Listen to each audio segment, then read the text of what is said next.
जातक कथा दो हंसों की कहानी।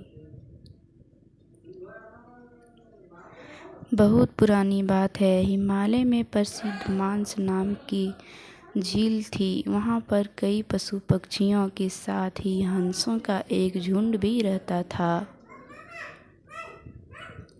उनमें से दो हंस बहुत आकर्षक थे और दोनों ही देखने में एक जैसे थे। लेकिन उनमें से एक राजा था और दूसरा सेनापति। राजा का नाम था धृतराष्ट्र और सेनापति का नाम सुमुखा था। झील का नज़ारा बादलों के बीच में स्वर्ग जैसा प्रतीत होता था।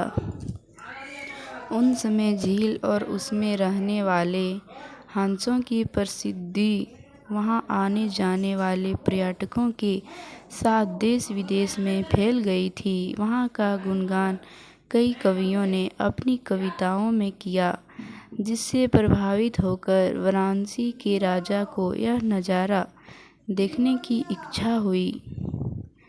राजा ने अपने राज्य में बिल्कुल वैसे ही झील का निर्माण करवाया और वहाँ पर कई प्रकार के सुंदर और आकर्षक फूलों के पौधों के साथ ही स्वादिष्ट फलों के पेड़ लगवाए। साथ ही विभिन्न प्रजाति के पशु पक्षियों की देखभाल और उनकी सुरक्षा की व्यवस्था का आदेश भी दिया। वाराणसी का यह सरोवर भी स्वर्ग जैसा सुंदर था, लेकिन राजा के मन में अभी उन दो हंसों को देखने की इच्छा थी जो मानसरोवर में रहते थे।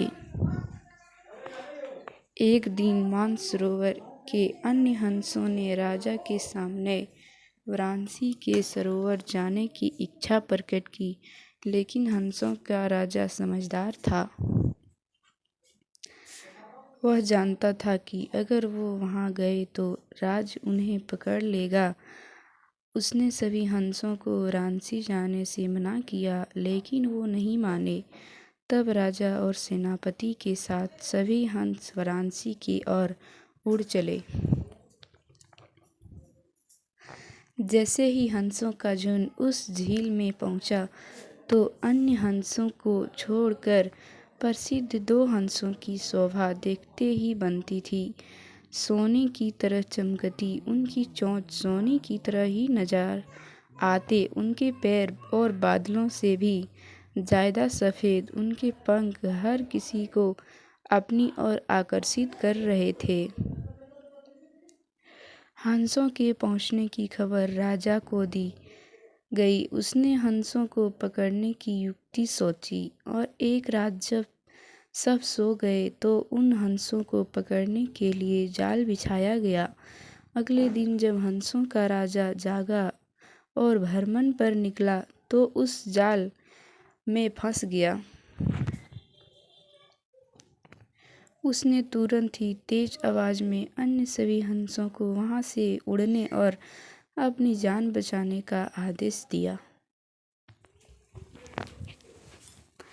अन्य सभी हंस उड़ गए, लेकिन उनका सेनापति सुमुखा अपने स्वामी को फंसा देखकर उसे बचाने के लिए वहीं रुक गया। इस बीच हंस को पकड़ने के लिए सैनिक वहां आ गया।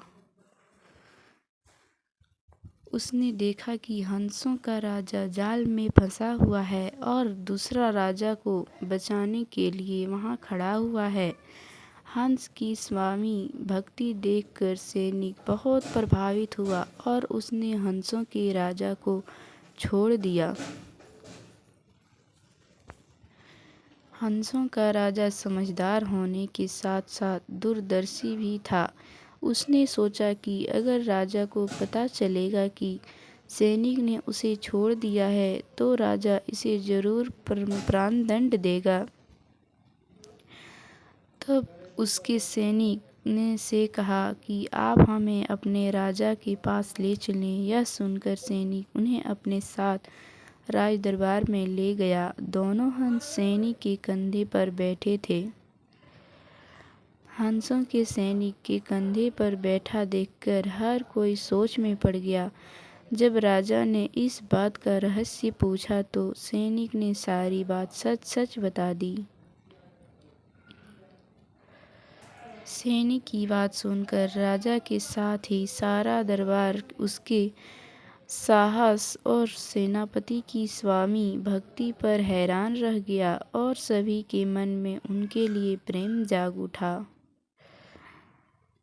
राजा के सैनिक को माफ़ कर दिया और दोनों हंसों को आदर के साथ कुछ और दिन ठहरने का निवेदन किया।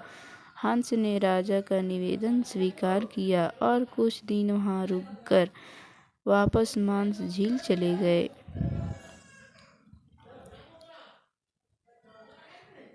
कहानी से सीख। किसी भी परिस्थिति में हमें अपनों का साथ नहीं छोड़ना चाहिए।